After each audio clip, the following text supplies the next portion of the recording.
Assalamualaikum warahmatullahi wabarakatuh. Perkenalkan, nama saya Wilujeng Nitasari dari Institut Agama Islam Negeri Ceruk. NIM saya 2463108. Di sini saya akan menjelaskan tentang distribusi pendapatan. Baiklah, selanjutnya saya akan menjelaskan tentang materi distribusi pendapatan. Dalam distribusi pendapatan, terdapat konsep moral Islam dalam sistem distribusi pendapatan dalam Islam, yaitu distribusi pendapatan harus dilakukan dalam prinsip-prinsip moral yang tinggi, yang mencakup keadilan sosial, larangan ketidakadilan, serta kewajiban untuk berbagi dengan yang membutuhkan. Keadilan adalah yaitu Islam mengajarkan bahwa setiap individu berhak mendapatkan bagian yang adil sesuai dengan usaha dan kontribusinya. Selanjutnya, larangan riba atau bunga. Yaitu Islam melarang praktik riba atau bunga karena dianggap sebagai bentuk ketidakadilan dan eksploitasi. Di mana pihak yang memberi pinjaman memperoleh keuntungan tanpa resiko atau usaha.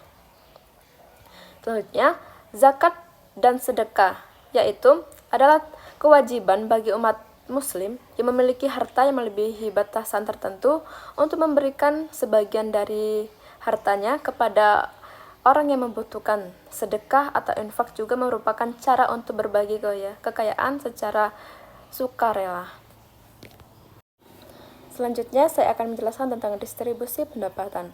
Distribusi pendapatan merujuk pada bagaimana pendapatan dibagi antara individu atau kelompok dalam masyarakat. Secara umum, distribusi pendapatan mencakup dua aspek utama, yaitu distribusi pendapatan perorangan dan distribusi pendapatan antar kelompok sosial.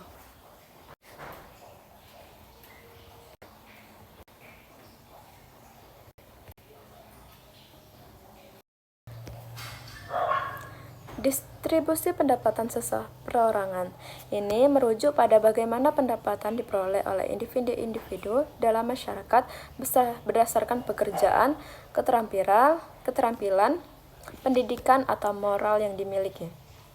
Misalnya, seorang pekerja berpendidikan tinggi cenderung memperoleh pendapatan yang lebih tinggi daripada pekerjaan yang tidak terdidik. Selanjutnya, distribusi pendapatan antara kelompok sosial. Ini berkaitan dengan bagaimana pendapatan dibagi antara kelompok-kelompok sosial yang berbeda dalam masyarakat. Misalnya, antara kelas atas dan bawah, atau antara kelompok pemilik modal dan bekerja. Tujuan dari distribusi pendapatan yang adil adalah mengurangi ketimpangan sosial dan menciptakan kesejahteraan yang merata di seluruh lapisan masyarakat. Selanjutnya, distribusi pendapatan dalam konteks rumah tangga atau household. Beberapa aspek yang perlu diperhatikan dalam distribusi pendapatan dalam rumah tangga. Yang pertama ada sumber pendapatan rumah tangga. Yang kedua ada peran gender dalam distribusi pendapatan. Yang ketiga, keputusan penggunaan pendapat. Dan yang keempat, keadilan dan kesejahteraan keluarga. Sumber pendapatan rumah tangga. Berpendapat rumah tangga bisa berasal dari sebagai sumber seperti gaji suami atau istri atau anak yang sudah bekerja serta pendapatan dari usaha sampingan atau investasi. Pendapatan ini kemudian digunakan untuk memenuhi kebutuhan keluarga seperti pangan, pendidikan, dan kesehatan. Yang kedua ada peran gender dalam distribusi pendapatan. Dalam beberapa rumah tangga, pembagian pendapatan seringkali dipengaruhi oleh peran tradisional gender di mana suami menjadi pencari nafkah utama dan istri mengurus rumah tangga.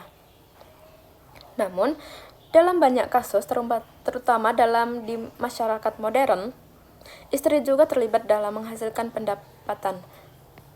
Prinsip Islam mengajarkan keadilan dalam pembagian hak-hak ekonomi dalam keluarga tanpa memandang gender. Yang ketiga ada keputusan penggunaan pendapat. Anggota rumah tangga bersama-sama membuat keputusan tentang bagaimana pendapatan tersebut digunakan. Apakah untuk konsumsi jangka pendek, tabungan, atau investasi untuk masa depan? Yang keempat adalah keadilan dan kesejahteraan keluarga. Pembagian pendapat dalam rumah tangga harus dilakukan secara adil dengan mempertimbangkan kebutuhan masing-masing anggota keluarga. Islam mengajarkan pentingnya kesejahteraan dan bagaimana kebahagiaan seluruh anggota keluarga di mana suami dan istri memiliki hak dan kewajiban yang seimbang. Selanjutnya, yang terakhir, saya akan menjelaskan tentang distribusi pendapatan dalam konteks negara.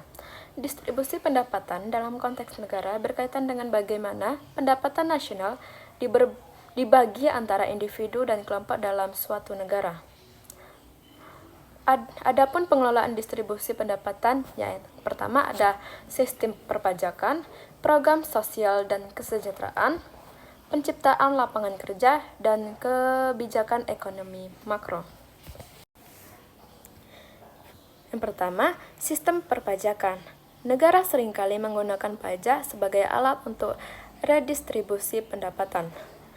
Pajak progresif di mana seorang dapat mendapatkan lebih tinggi dikenakan tarif pajak yang lebih besar merupakan salah satu cara untuk mengurangi ketimpangan antara kaya dan miskin.